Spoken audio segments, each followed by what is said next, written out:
I'm talking tonight at a neurological society dinner. Come with me. Another speaking engagement?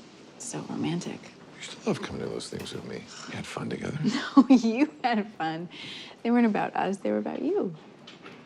Not only about me. Stephen, everything is about you. There's so many things about Doctor Strange that appealed to me. I do think it's probably the only comic book movie that I'm personally suited to do. It's my favorite comic book and has been for a long time. And I grew up reading Marvel comics, and the uniqueness of Doctor Strange was the magic mysticism of it, the visual ambition of the other dimensions, the way they're represented in those early comics by Steve Ditko, and then in later iterations as well. So the presence of the supernatural, in short, was always fascinating to me and interesting to me, because that's not something you often get in comics, at least not comics from that era.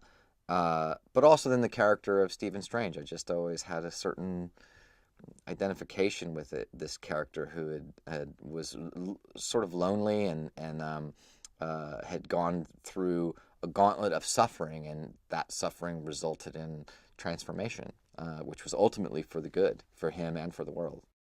You're a man looking at the world through a keyhole, and you've spent your whole life trying to widen that keyhole, to see more, to know more.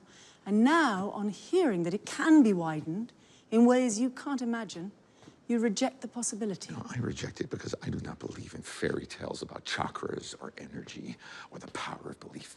There is no such thing as spirit.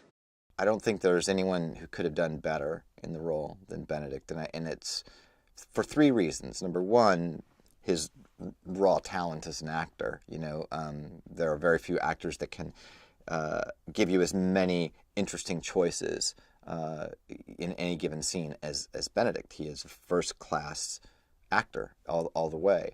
But what separates him from a lot of other first-class actors is, I think, his personal combination of high intelligence and depth of feeling. He has a very active mind, and he is very bright, and when you talk to him, it's very clear that he's very well educated and very smart. But he also has an incredible depth of feeling, and that's what enables him to have such a broad range of talent as an actor, and enables him to make such interesting choices. And Doctor Strange is a complex character. He is not simple. He's also unlikable to start with, and yet you stay engaged with him. He's unlikable, but he's interesting. And Benedict is good at that kind of character. He can play a character that's not necessarily the most likable or most appealing character. But I don't believe characters have to be likable. They have to be interesting. And Benedict is, I think, very good at playing characters who normally, and if you met them in the real world, would not necessarily be likable, but they're interesting. And therefore you want to watch them. And then as you watch them start to transform, you actually root for them.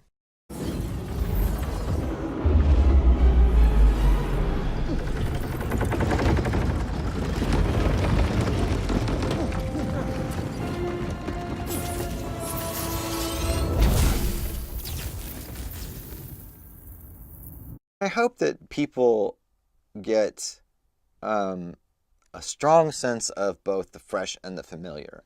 The familiar being, I want it to feel like a Marvel movie. People have a certain expectation when they pay to go see a Marvel Studios movie. And I think this movie feels like a Marvel Studios movie. It's certainly a good origin story of a Marvel character. But I also want it to feel fresh and new. I think that audiences are ready for Marvel to do some unusual things.